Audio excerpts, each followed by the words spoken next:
Pulivendula medical కాలేజీకి సంబంధించి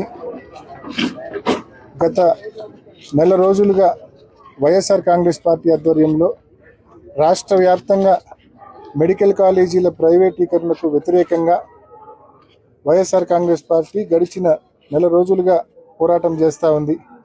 ప్రజల వద్దకెళ్ళి కోటి సంతకాల సేకరణ చేస్తూ ఉంది ఈ ప్రైవేటీకరణకు వ్యతిరేకంగా. మరి ఇంత పెద్ద ఎత్తున ప్రజల్లో ప్రైవేటీకరణ పట్ల నిరసన వస్తే, ఇంత పెద్ద ఎత్తున వ్యతిరేకత వస్తే కూటమి ప్రభుత్వానికి కనీసం చీమ కొట్టినట్టు కూడా లేదు. ఎంత తోలుమందంగా వాళ్ళ ప్రవర్తన ఉందంటే, నిన్నటి రోజున పులివెందుల మెడికల్ కాలేజీలో ఏదైతే జగన్మోహన్ రెడ్డి గారు ముఖ్యమంత్రిగా ఉన్నప్పుడు ఆ బిల్డింగ్లన్నీ పూర్తి చేసి హాస్పిటల్ అక్కడికి తీసుకొచ్చి మెడికల్ కాలేజీలకు కూడా సీట్లు మంజూరు అయ్యాయో ఆ సీట్లు వద్దని చెప్పి వెనక్కి పంపారు. ఆ మెడికల్ కాలేజీలో ఆ హాస్పిటల్లో అత్యాధునికమైన ఎక్విప్మెంట్ను జగన్మోహన్ రెడ్డి గారు అప్పట్లో మరి పర్చేస్ చేయడం జరిగింది. ఆ గవర్నమెంట్ పర్చేస్ చేయడం జరిగింది. ఇవాళ ఈ కూటమి ప్రభుత్వం వచ్చిన తర్వాత నిన్నటి రోజున ప్రభుత్వము పులివెందుల్లో ఉన్న అత్యాధునికమైన మరి పరికరాలన్నీ కూడా, ఎక్విప్మెంట్ అన్నీ కూడా గుంటూరు కని కర్నూలు కని వాళ్ళు షిఫ్ట్ చేస్తూ ఉన్నారు.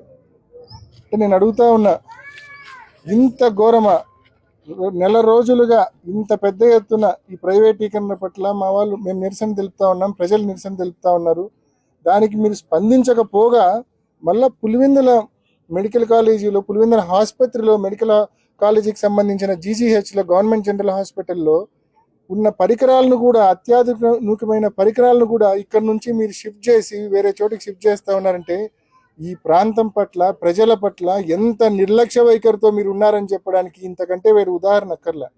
పులివెందుల ప్రాంతంలో ఉన్న సోకాల్డ్ ఈ టీడీపీ నాయకులు, ఇన్ఛార్జి, లేకుంటే ఈ జిల్లాకు సంబంధించిన టీడీపీ నాయకులు, వీళ్ళందరినీ కూడా నేను గట్టిగా అడుగుతా ఉన్నా, ఎంతసేపు ఈ జిల్లాలో అన్ని నియోజకవర్గాల్లో మీరు అధికారంలోకి వచ్చినప్పటి నుంచి ఎంతసేపు డీలర్షిప్లు బీకినామా లేదా, వైఎస్ఆర్ కాంగ్రెస్ పార్టీకి సంబంధించిన ఫీల్డ్ అసిస్టెంట్లను బీకినామా లేదా, లేకుంటే అంగన్వాడీ ఉద్యోగులు బీకినామా లేదా, లేకుంటే యానిమేటర్లు ఉద్యోగాల నుంచి బీకినామా లేదా? ఈ కాదండి మీరు చేయాల్సింది. వైఎస్ఆర్ కాంగ్రెస్ పార్టీ కార్యకర్తలను హరాస్ చేయడం ఇది కాదండి మీరు చేయాల్సింది. ఇట్లాంటి చేతనైతే 4 మంచి కార్యక్రమాలు మీరు చేయాలా. మెడికల్ కాలేజీ ప్రైవేటీకరణ ఆపే దిశగా మీరందరూ కూడా పోయి మీ ప్రభుత్వంతో కొట్లాడాలా. ఆ పని చేయరు. ఇవాళ పులివెందుల మెడికల్ కాలేజీలోని పరికరాలు షిఫ్ట్ కాకుండా మీరందరూ పోయి గొడవ పడాలి ప్రభుత్వంతో. ఆ పని చేయడం లేదు. ఎంతసేపు మా కార్యకర్తలను హరాస్ చేయడం 16-17 నెలలుగా మీరు చేసింది అదే. ఇప్పటికైనా ఇటువంటి ఆస్పెక్ట్స్ అన్ని పక్కన పెట్టి, హరాస్మెంట్ కార్యక్రమాలు పక్కన పెట్టి పనికొచ్చే పనులు చేయండి. పులివెందుల అభివృద్ధి మీద, జిల్లా అభివృద్ధి మీద ఫోకస్ చేయండి. మెడికల్ కాలేజీ ప్రైవేటీకరణ కాకుండా పోరాటం చేయండి, ఆపండి.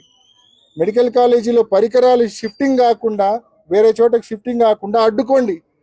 కొంచెమన్నా మీరు ఉన్నారని చెప్పి ప్రజలకు కనీసం తెలియజేయండి.